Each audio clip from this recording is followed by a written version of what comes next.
nerds that know, Smurf here and my concubines of naughtiness, thought, and provocativity, the playful fox, the ever-impressive Tank, and the mistress of the seductive arts, Lady Bob.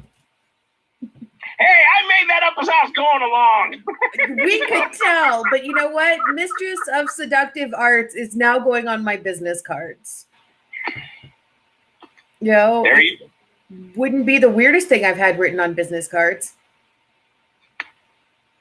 And the playful fox. I mean, we can't. We're lost without our fox. Let's just put it that way. Our helpful guide. Me being playful. We do love the fox. I was thinking today about how much you guys bring up that I make dinosaur dick jokes, and I'm like, God damn, you make one dinosaur dick joke, and that's all anybody knows about you. In fairness, you did severely more than one. It started off where, like, you come down the stairs and you're going to, like, grab something out of the kitchen, and you're like, oh, blah, blah, dinosaur penis. Moving right along. And then, like, the next week, you're like, I will sit here. I won't have anything to contribute other than dinosaur dick jokes. And then you made one then. And this happens for, like, 4 episodes in a row. Now, albeit that was a year ago. It was in my early period of my podcasting art development. This is true. But to be fair, you did label yourself with the title. Yeah. Because at the time, that's all I thought I brought to the table. Okay, I'm working on my self-confidence. You do significantly more than dinosaur dick jokes, but nobody tells a dinosaur dick joke quite like our fox.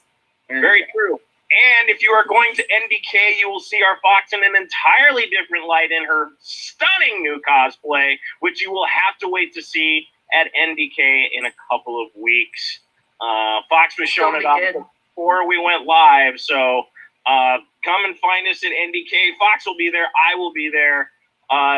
Bobby's chasing gophers in Texas, and Tank is just too busy to do. Yeah. No, I'm going to Meow Wolf. Are you at the Meow Wolf? Yes, I'm going to the Meow Wolf in Santa Fe. Not bad. So, I'm curious to see what our Meow Wolf is going to have to offer, but in the meantime, well, I'm going to the one in Denver. I'm going to the one in Denver, but I figure I have to see the original one first. Nice. Fair. Is it still open? I thought that was the one that was coming here. Nope. No, the one that's here is brand new. Yeah, they're all different. There's one in Vegas too that's like a supermarket. Yeah, they're all different themed. I went to the one in Vegas. It was weird. It was enlightening. Well, I figure, you know what? I liked the art that I saw when I was at Burning Man. That was probably my second favorite thing about going to Burning Man. My favorite thing was the shower leaving Burning Man. The sand gets everywhere. Oh my God. I swear I must have made that hotel run out of hot water for how long I stood in the shower. All right. Me thinking about it. All right, moving on. And on that uncomfortable note, let's we don't even know what makes us itch. And if something is making you itch, talk to your doctor. Okay. True. So things that are making us itch that are happening on TV. What the fuck is up with another He-Man? This just hurts. This is just stupid. I know we talked about this previously, about the animosity towards Kevin Smith and his vision of Masters of the Universe, which I still think is way better than everyone gives it credit for. Absolutely agree. To foolishly throw in another He-Man in between the first set and the second set of this He-Man is just dumb and confusing. Let this one get finished. And then who greenlit this? Like, Netflix. This is Netflix. They're both Netflix. What the fuck? And this one, the new one, seems to be a reboot / sequel of the original. Yeah. Unless they honestly thought Kevin Smith wasn't going to deliver with this He-Man and just said, sure, we'll do what everybody loves He-Man. He loves He-Man. She loves He-Man. Let's just bring them all. First off, she does not love He-Man. She loves She-Ra. Second, it looks like we're going to be getting the Princesses of Power, just with dudes instead. I would say in pants, but they made all of the chicks wear pants in the new She-Ra. No, there's the female. It's a pretty split cast, but it's very high tech now. Like, it's definitely for the new age. Like, even Orko is kind of a computer simulation, it seems to be. Oh. That's all I have to say about that. Oh. Yeah, they're definitely pushing the for modern day part of it. Yeah, their Skeletor. You get to see Skeletor not as Skeletor, which is interesting, I guess. Well, that's, I mean, one of the He-Man series, I think it was like the second one, the one they tried to bring back, where they explained Skeletor's past, and he came out as, he started as human, and then got melty. Yeah, and they're kind of playing with that line of the story, it seems like. Yeah. Okay, this is all I'm saying, is if you nerds out there do not give this show the same amount of shit that you gave Kevin Smith, you're asleep at the wheel, because I have a feeling this is just going to crash and burn. Well, the animation... Go ahead. Okay. The animation is being done by the guys who did Troll Hunters and who did Clone Wars. And it definitely looks like it. Oh, it 100% looks like they ripped off. Like when I think I said it while we were doing pre-show stuff. It looks like it's Troll Hunters combined with Brutal Legend. The old video game with Jack Black as the rock star in hell. I don't hate that. That's kind of the feeling I'm getting from the animation style. You know what? It's kind of a mix. Maybe the animators will do a better job on this than they did on the last 5 minutes of, when Guillermo del Toro decided to kill everybody and then unkill them. I don't think that was the worst ending. I told you that was the worst ending. You know what? I'm blaming anybody and everybody that was involved with that. Yes. I don't think you're going to blame the animators. I'm blaming everybody. On that.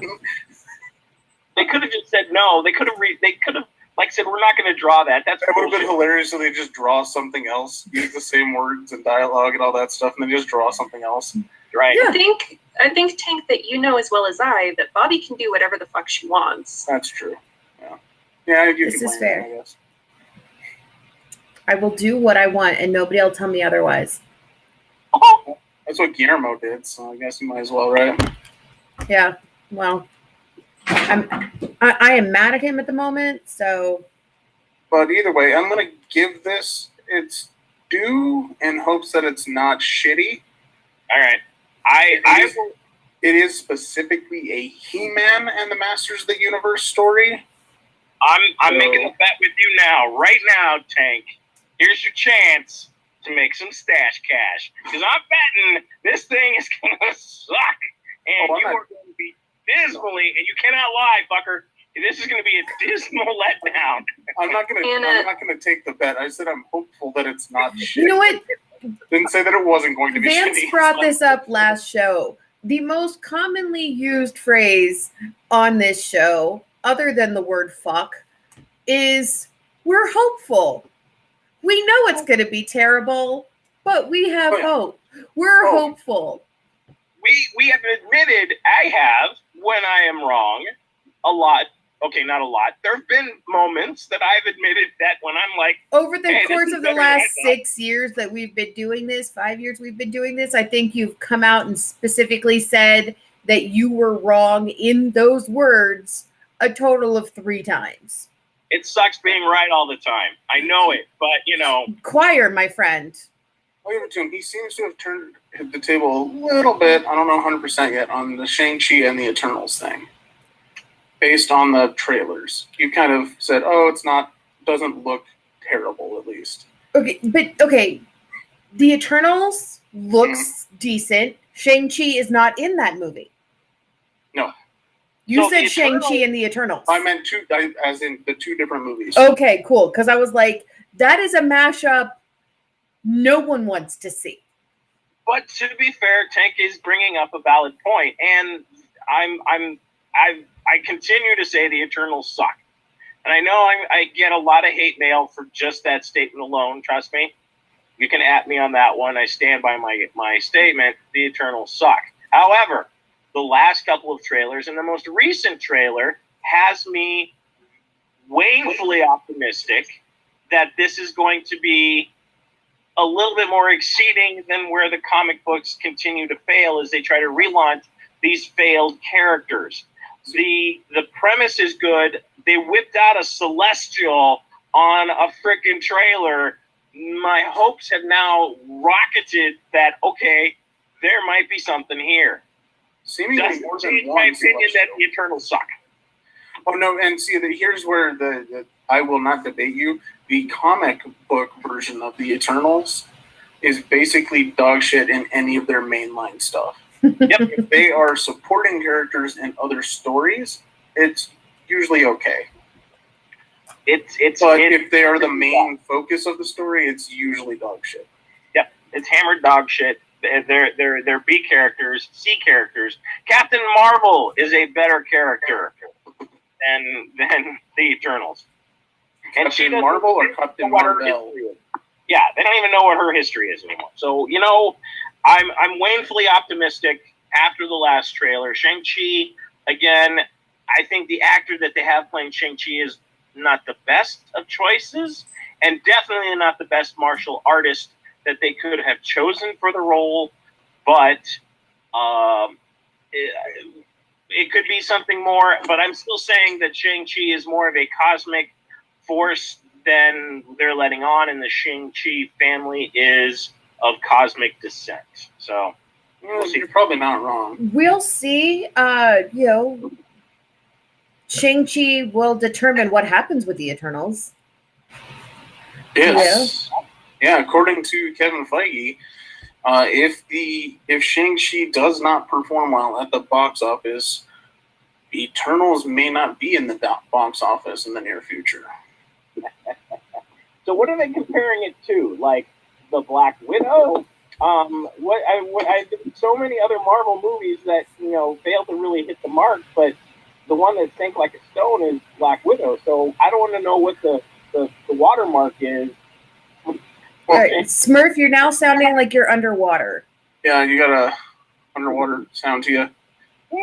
I think Black Widow just surpassed Ant-Man and the Wasp and the original Guardians of the Galaxy. What? Yeah. I think it just surpassed both of those in worldwide sales. I know. Yeah. I mean, maybe numerically, but I think that's just because people want to get out of their house. No, theatrically, I think it performed much better based on what I was seeing. Right, that's what I'm saying. I'm thinking as far as the numbers show, but as far as the actual quality of the movies. Oh, no, I'm not saying quality. No, don't get me wrong there. I'm saying financially. No, both of those movies were significantly better than Black Widow. But that's not entirely the fault of the movie. That's more of a timing thing, I think. Yeah. There's no way it performed financially better than Guardians. No way. Yeah, you got to remember, Guardians became a hit in its post-theatrical release. This is true. It's my frowny eyebrows. I don't even think it hit. You're gonna put on your Star-Lord helmet now, Smurf, and if it was in this room, I would have that on right now with the lights on. I'm pretty sure its opening weekend didn't even hit 35 mil on Guardians. Well, I think that's because the vast majority of the MCU fans didn't know who the Guardians were even shortly after that. I don't know how far. I think it got to 325 or something like that.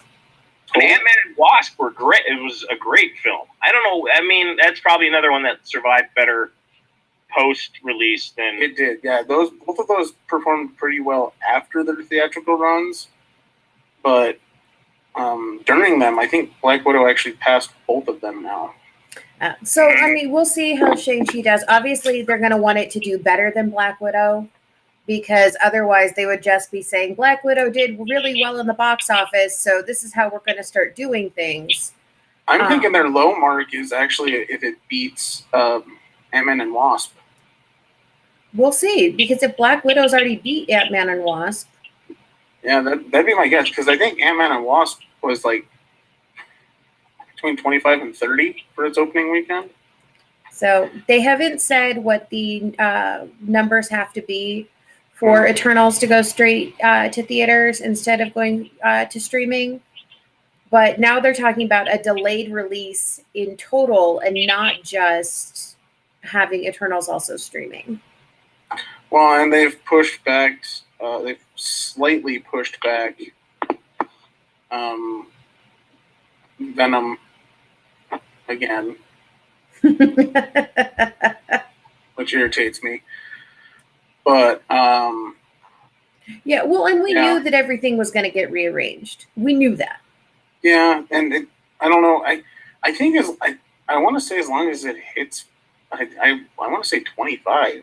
I think if it hits 25, they'll take that. As long as it hits 25 for opening weekend and at least 80 overall. We'll see, because like I said, they haven't given anybody benchmarks as to what they're looking for. They just said that Shang-Chi is going to determine what happens with Eternals. Well, and I believe it didn't. I don't think it's made its money back yet, but I do believe that Black Widow has surpassed 400 total. Yeah, but how are they gauging that? I mean, because you have so many premier members for Disney. It's total sales.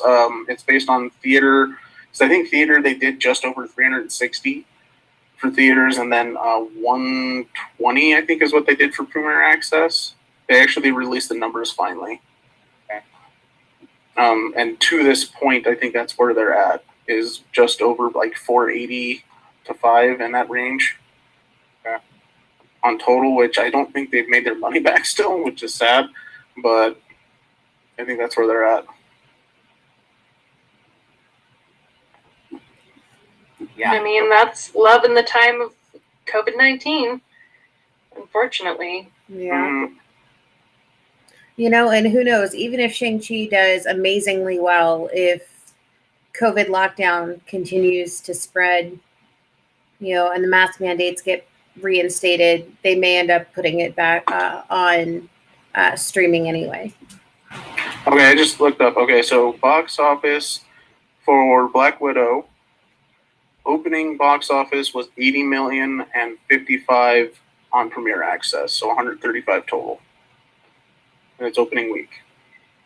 But then it sunk like a stone the following week. Nobody came back. Well, I mean, it suggests that an additional 70 million on streaming and an additional 280 in theaters worldwide. So it's not horrible. Not great compared to some of the stuff they've done, but it's not terrible either. No, but it still doesn't answer the question as far as what is the watermark. What deems this successful? I don't think it's Black Widow, because that seems like that's kind of high for Shang-Chi, to be honest. Yes. Well, we'll see. I mean, if you think about what the Black Widow numbers were just in the theater, take away all of the streaming numbers. Yeah, 367 is the only thing showing up for box office receipts worldwide. 367. You know? Free Guy did better than that. So if you take away the streaming numbers, then that gives us, I think, a better idea of they want the theatrical release to be better than Black Widow's theatrical release. Well, see, and I'm assuming, though, if their opening weekend total was 135, so if they're going to get rid of the streaming aspect of that and then realistically account for what it's going to do, I'd say they probably have to hit at least 60 opening weekend for a theater. Fuck. I don't know. There would be some very, entertainment deprived people out there. Well, I'm gonna go see it, but I'm not deprived. I want to see that movie because it looks like a pretty cool kung fu movie. Okay, so but Tank, let's be honest. When you get to choose what movie you watch, how often does that happen? So going to the theater, that makes sense. True. That is accurate. All right. Since we have a little tiny Star-Lord in front of the Smurf, let's go ahead and jump over to What If. Yeah, what if episode 2? Oh, That was interesting. How they, I mean, The crew? yeah, the crew for the Ravagers. Yeah, and I'm sorry, I'm not calling him Cha-Cha. No, not gonna go on Cha-Cha. No. Although I could see doing like a sexy Nebula with the blonde hair kind of cosplay. Well, yeah, just how different she was too. Like that, everything, everybody was completely different. and that is what we expect from What If. You know what? I think the second episode was far better than the first one because nothing really changed in the first episode. It was just kind of and everybody lived. Now, what if it was a different person, basically, but they're still involved? Yeah.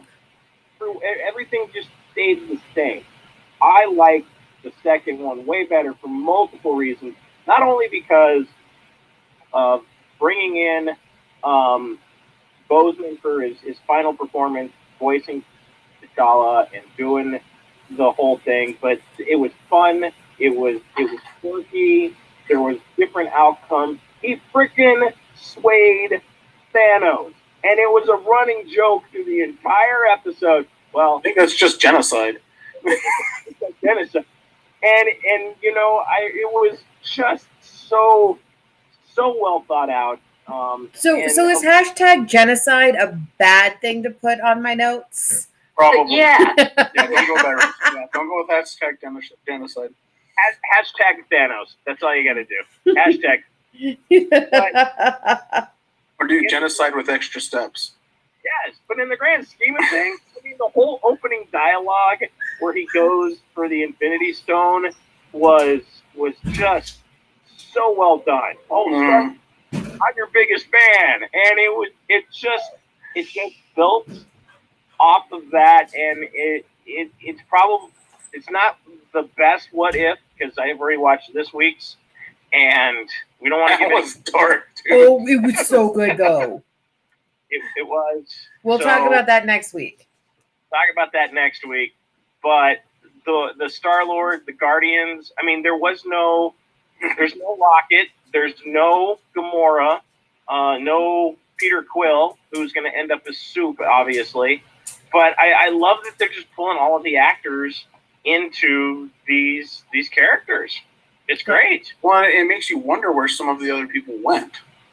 Because what did happen to Gamora? Why is she not there? Because seemingly by this point in the story, he would have already gone through her home planet. Well, he would have probably wiped her out, but meeting T'Challa would have changed him to a good guy, so there would have been no reason for Gamora to try and kill him, and without Star-Lord and her chasing down the stone, she would never have met anybody. Well, I'm saying, but she still... Yeah, in but she theory, still would would have be been his with daughter. Thanos. Yeah. I mean, the same way Nebula is. Yeah. Unless she went off to do her She own... must have gone off to do her own thing after he decided to become a good guy, essentially. Yeah. I'm sure there was some reconciliation, and they went about their merry business, and Nebula stayed with Thanos. I mean, technically, Nebula, well, I guess... She went off and did her own thing. She just, has the hots for the new Star-Lord.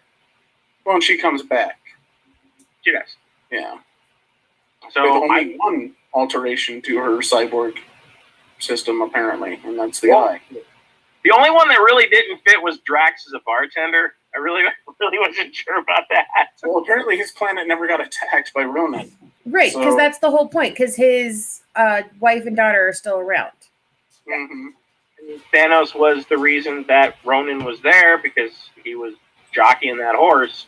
So, Well, apparently the vacuum got filled multiple times, and they kind of referenced that a little bit, that Tavon and potentially Ronan and potentially some other people tried to step into his space, and Tavon ended up being the one that succeeded. And since we don't have the Shi'ar, Yeah. it would automatically most likely fill this, because we would get Gladiator, which I really wish we could get, would automatically fill that. But well, and it looks like by the closing we get another attempt about to be taking place. Yes. With Ego, so Yeah, so we'll see. it was really good though. It made me super happy to watch that episode all the way through. I'm liking that right now each of the episodes are disconnected. And they're different. Yes. They are telling very different parts of the universe. And I love the art style. It's very quirky. It's very fun. The voices just add to it, and the stories are extremely different. I'm hoping they don't do the big mashup of all the multiple, all the different storylines. Yeah. I don't think that's going to happen. I think there might be some. I hope not. Imaging, I guess, would be the best way to put it. Like, as you travel through the multiverse deeper and deeper, they're going to have like flashes of stories taking place. But I don't know if they're going to deep dive on any of them, but it looks like they're going to be continuing some of the what if stories in a certain vein. So in season 2, which Kevin Feige has already spoken about last week, we are going to get continuations from these stories in addition to Marvel Phase 4. So he's already got plans for season 2 and what ifs are laid out. I think he's probably already got figured because he knows the roadmap. So I would be hard at work at it. So yeah, I'm assuming season 2 is mostly plotted out already. Absolutely. But it's been fun. I know you don't like the first one because not much changed, but there were some key things that changed that I think they could tell an interesting story based on those things. What I liked a lot about with Bucky surviving and never being captured, what does he do for that 60 years? What I liked about the first one is the fact that it did follow the original storyline, other than the answer to one question changed. And then that had that trickle down effect. And that's what we talked about last week, is it just goes to, overly theatrical way of showing that a single decision can affect so many things. Because, it seemingly affected some stuff. Because, the thing with Bucky, Hydra never quite gets the dominance, it seems. Well, and the bigger thing is that Howard built the Iron Man suit. Oh, yeah. And then Howard building a suit 60 years before Tony ever did. The Hydra Stomper. It was the Ironmonger. It was the Ironmonger. Yeah, the name was stupid, but it was cool. Stupid. All right, so while we're in the MCU, let's talk a little bit about Black Panther 2. We've seen some of the costumes, some of the things that they're doing. And apparently some of the stunts are pretty badass because, hold on, let me pull this up. Letitia Wright got injured on a stunt rig. Yeah, she got and ended up hospitalized. Which is unfortunate because I'm guessing that's going to slow down filming, considering she seems to be a key aspect of the story. Yeah. Well, they're saying there shouldn't be too much of a slowdown based on the injuries not too severe. But yeah, they did say it was minor with a mild impact on the shooting schedule. Yeah. So, but I'm glad that it's as physical as the first one, because that was kind of the selling factor for me for Black Panther was the just the raw brutality of it, and I just loved how physical and the stunts that were involved in that storytelling. So yeah, I'm glad they're keeping with it. Yes, and then the pictures that came out gave us not only what they were wearing, which they're wearing their, I guess, colors, because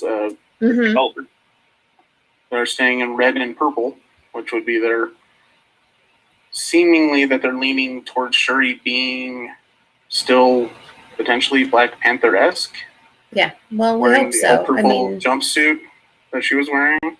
Yeah, they have her. The injury took place while they were over at MIT. Yep.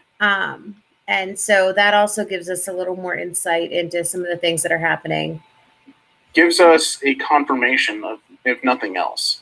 We had an idea that they've kind of basically talked about that Riri Williams, aka Ironheart, is going to be showing up.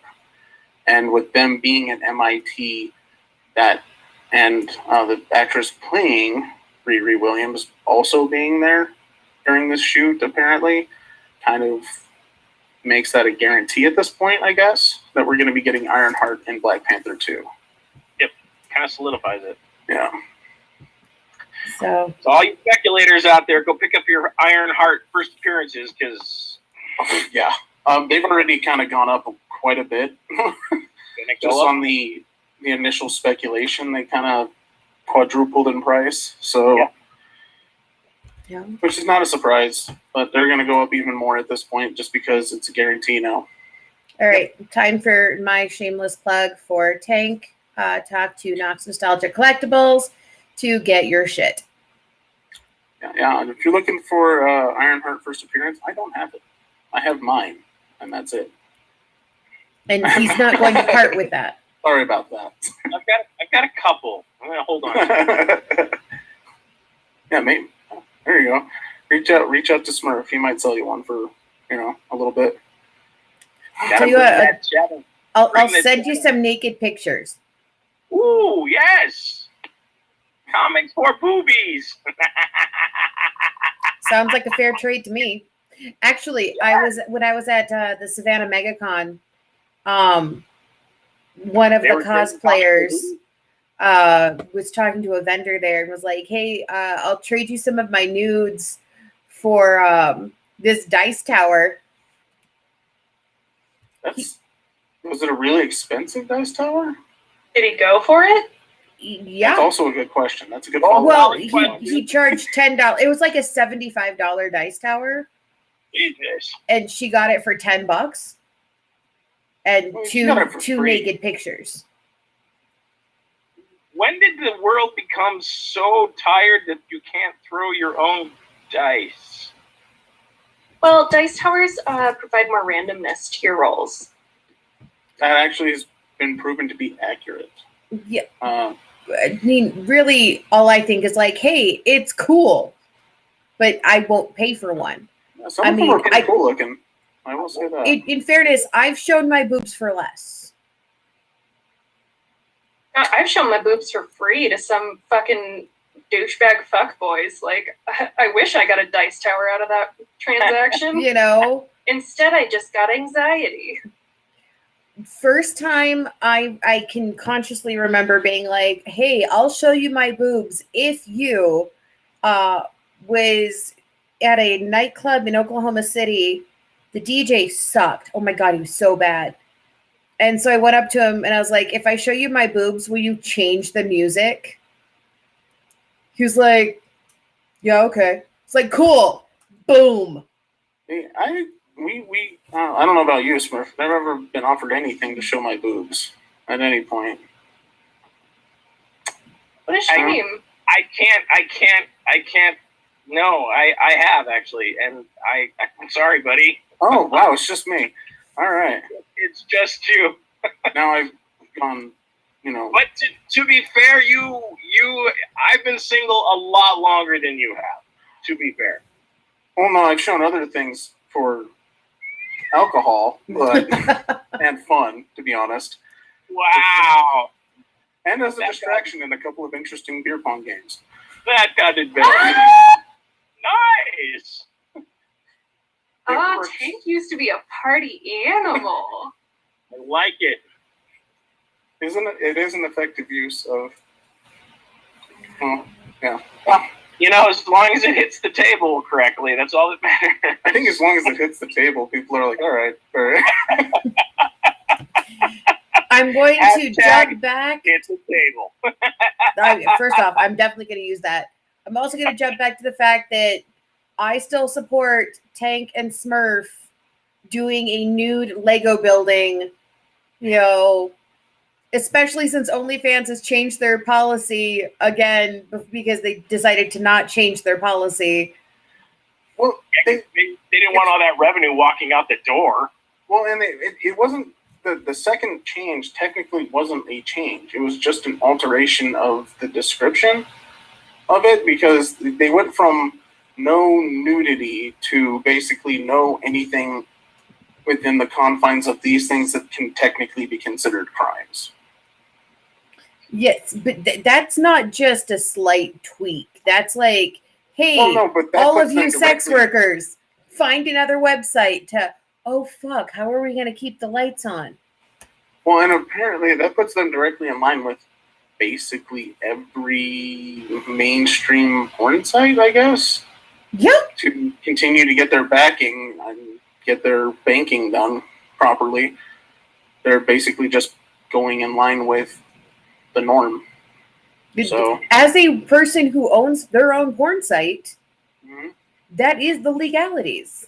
Yeah, it's like there cannot be any questionable videos, basically, or any questionable performances or pictures. Of just if someone can call the police about it, don't do it. That's a lot.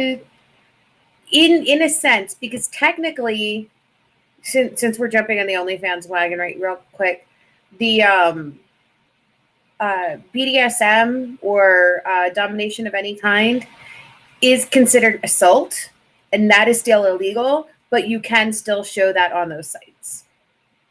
On some of them, but it looks like OnlyFans is a no-go on that one. Anything that they can read as potentially being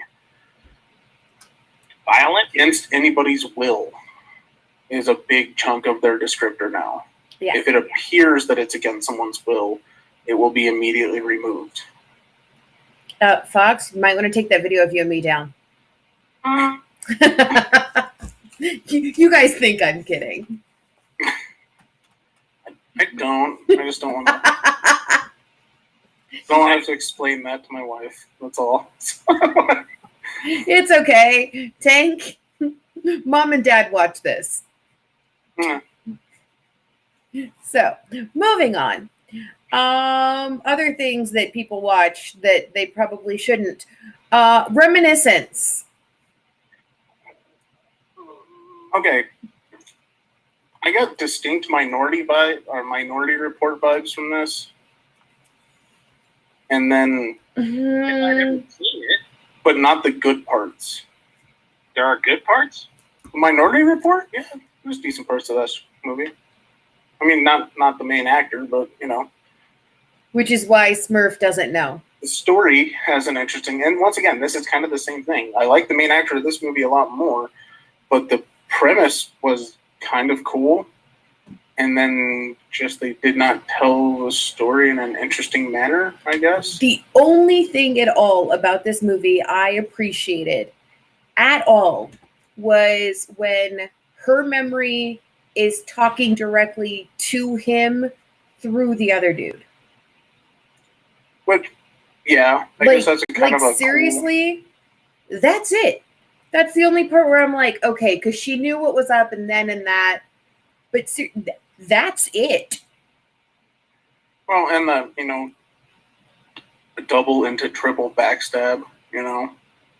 Yeah, but I saw that coming. This movie was boring. It was predictable. There you go. Boring. Good word. Better from Hugh Jackman. I mean, these guys, whoever came up with this, I mean, like you said, the premise is cool, but whoever built this film just wasted the fact that they had Hugh Jackman. Absolutely. The fact they had a cool idea. Yes. Good idea, poor execution. Yeah. Oh, yeah. This was just lame from the start. And I'm like, why? That's all that's all I said through this film was why? It is definitely not a film I could have watched just sitting there watching it. I was doing 5 other things at the same time, and I still thought it was boring. Yes. I'm glad it was on HBO Max, so I didn't have to pay for this shit. I would have been mad if I had to pay for it. I will say that. Fuck yeah. I would. fuck. That was why? Definitely one of the more disappointing offerings that HBO Max has had in the last year. Yeah, it was very much disappointing. But we said we would watch it and that we would talk about it, and so we did. Why? Because Tank brought it up. Blame him.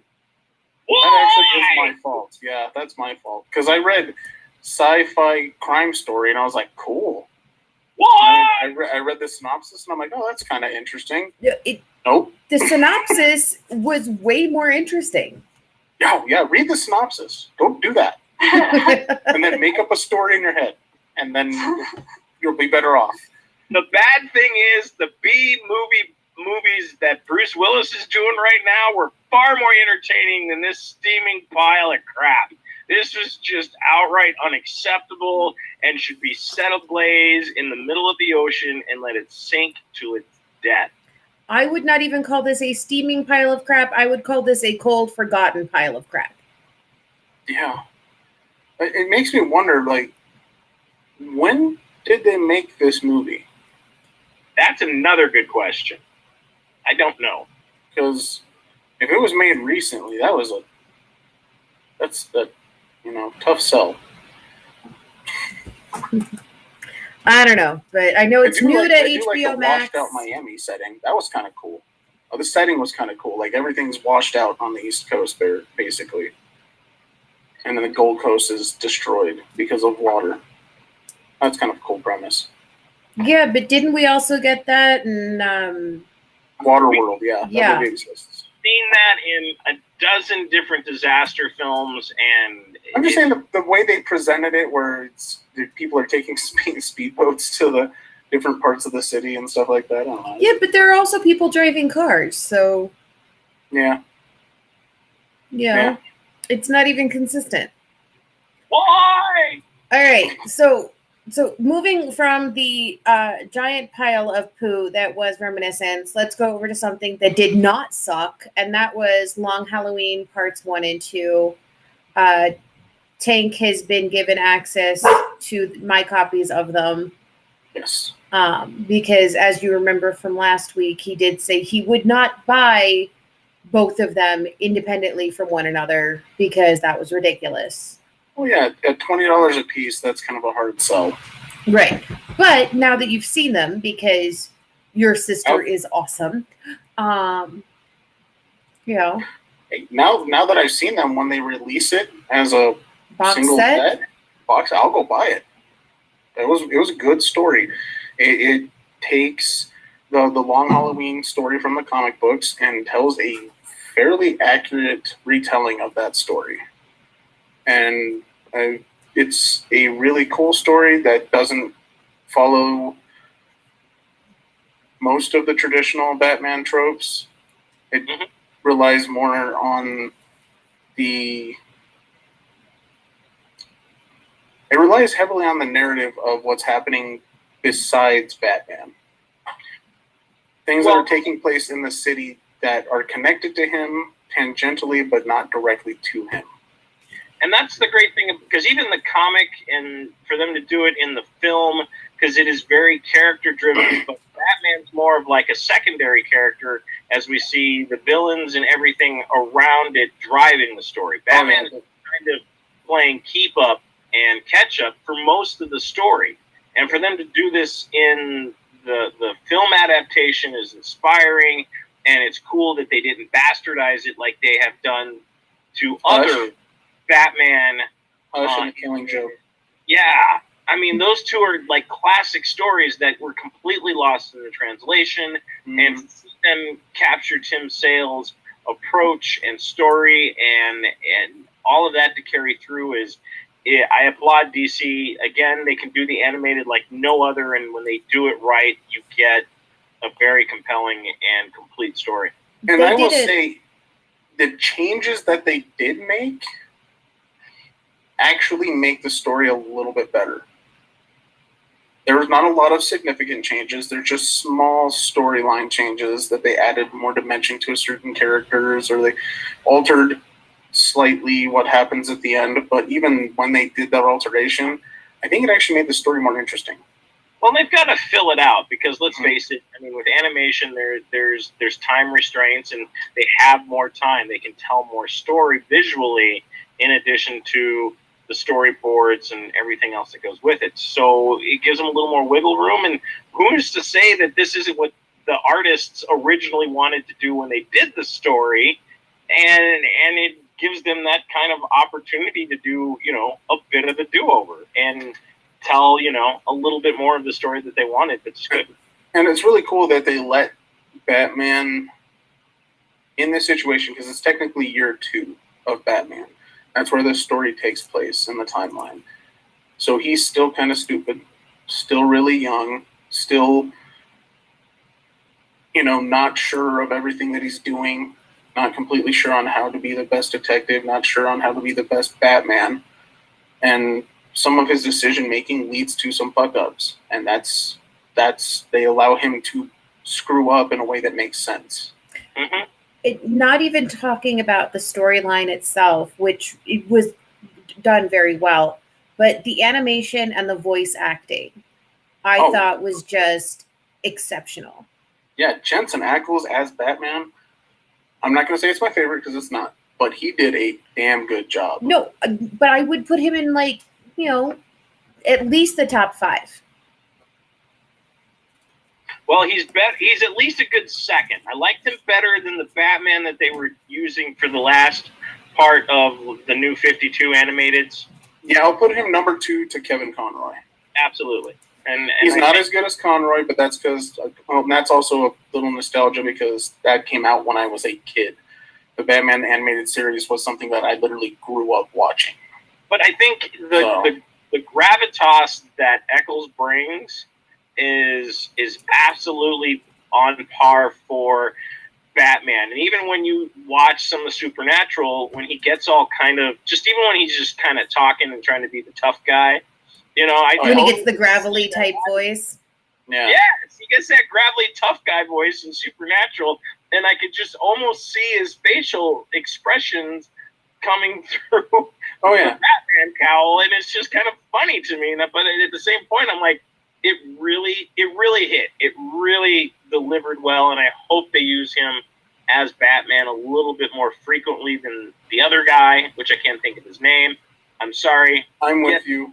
I don't like him very much. No, Batman's too soft. He's just kind of vanilla, and at least Eccles gave him kind of like, hey, I'm Batman, and I'm gonna kick your ass now. It was just kind of cool. I was like, all right, I like it. Yeah, he did a great job, and they went back to Hamill for Joker and the small part that he plays in the story. Of course. Which, can't do wrong on him. He does a very good Joker. Always does. Yeah. He said the voice acting and the animation alone would have made me interested in this after watching the first half. But the fact that the story was told well made me very pissed that they released it in 2 films. Yeah, I don't understand that. Yeah, I mean, it is a big story. I mean, it is. And what? The 2 films combined, that is about 3 hours. It doesn't. It's about 3 hours total runtime. And that's a long, for an animated. Well, even the comic, I mean, it's a massive story. It's not. I mean, the trade is thick. I mean, 14 books. Yeah, I mean, it's not a light collection by any means. No, and they did a good job. Yeah, even honestly, Josh. Okay, I always mess up. Is it Duhamel or Duhamel? Whatever. That dude. Great job as Harvey Dent. Mm-hmm. I felt it. He did a great job as Harvey Dent. And actually, am I wrong? Was it Troy Baker that did? I thought it was. It might have been Troy Baker. Now that I'm thinking about it, because he didn't have the maniacal laughter, so it might be Troy Baker as Joker. But either way, Naya Rivera, good job as Catwoman.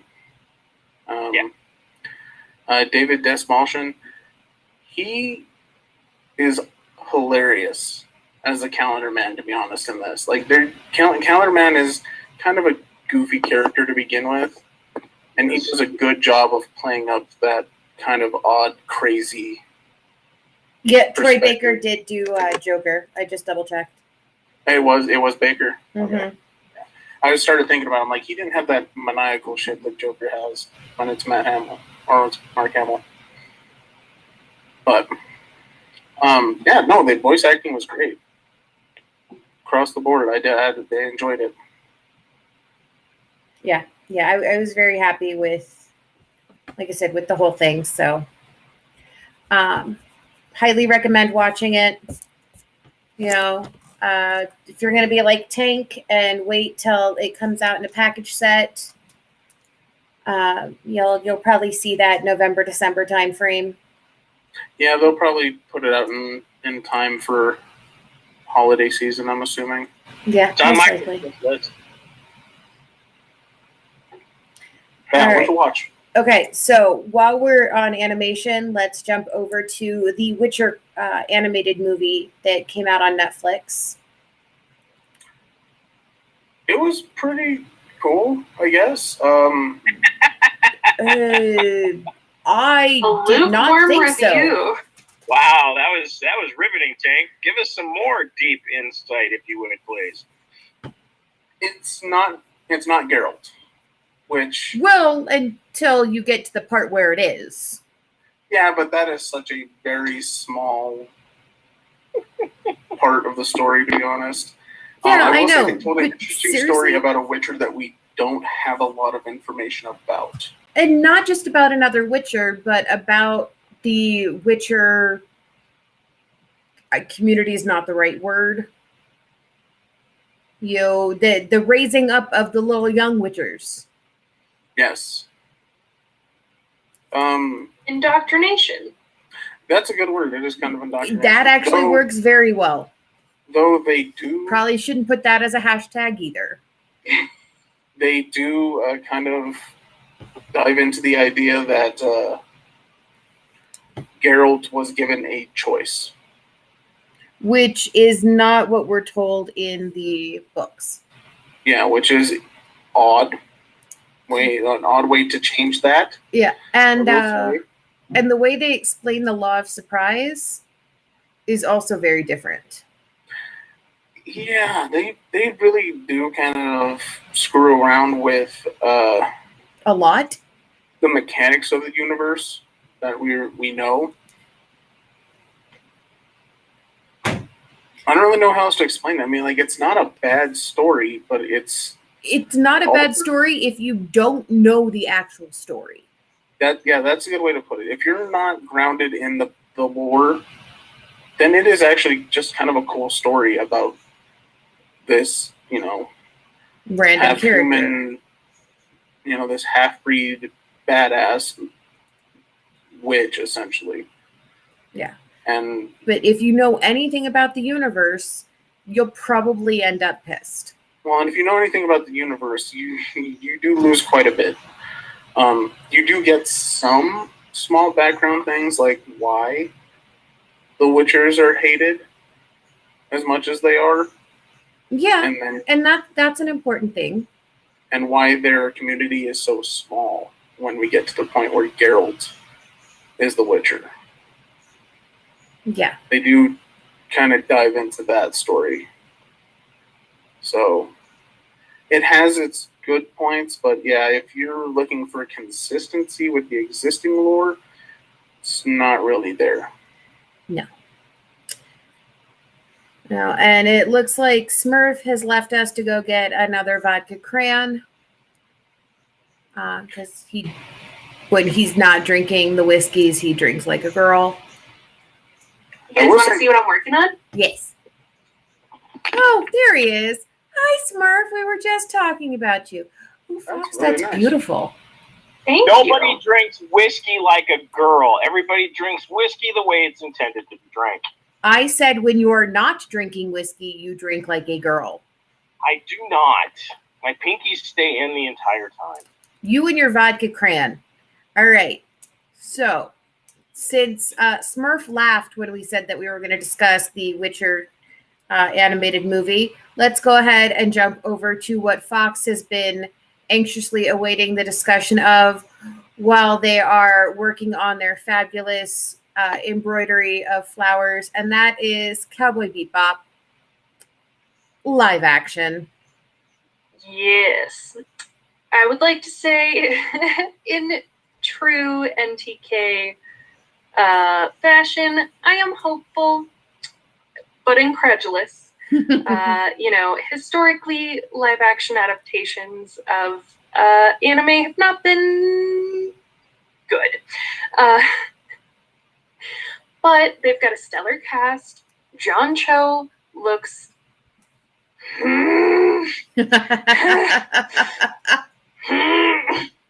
especially as Spike. Yeah, especially as Spike Spiegel. Like, that is like I want the too much sexy for me. My brain is gonna melt. I want the suit. Oh, go ahead. I said I want the suit.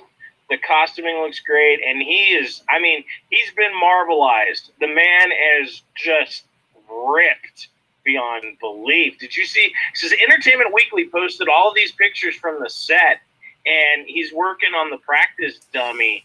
And I mean, good Lord, the Harold and Kumar days are far behind that fucker because he is holy shit. Is it making you question your sexuality? Because if not, you're wrong. Wow. So impressive. Yeah. And like all of because we got a lot of pictures of the cast on the set, first look photos, and all those smoldering looks that he's giving. I'm just like, my dick can only get so hard. You can feel the swagger in the pictures. I mean, he's got the character. He's got the character down. I mean, I don't even know if we want to hear him talk. Yes, we want to hear him talk. I love his voice. I don't want to direct it because right now I'm like, holy crap. And I'm with Fox. There have been some very shortcomings in adaptations, but they've got the look right. The characters are spot on. They didn't take costuming.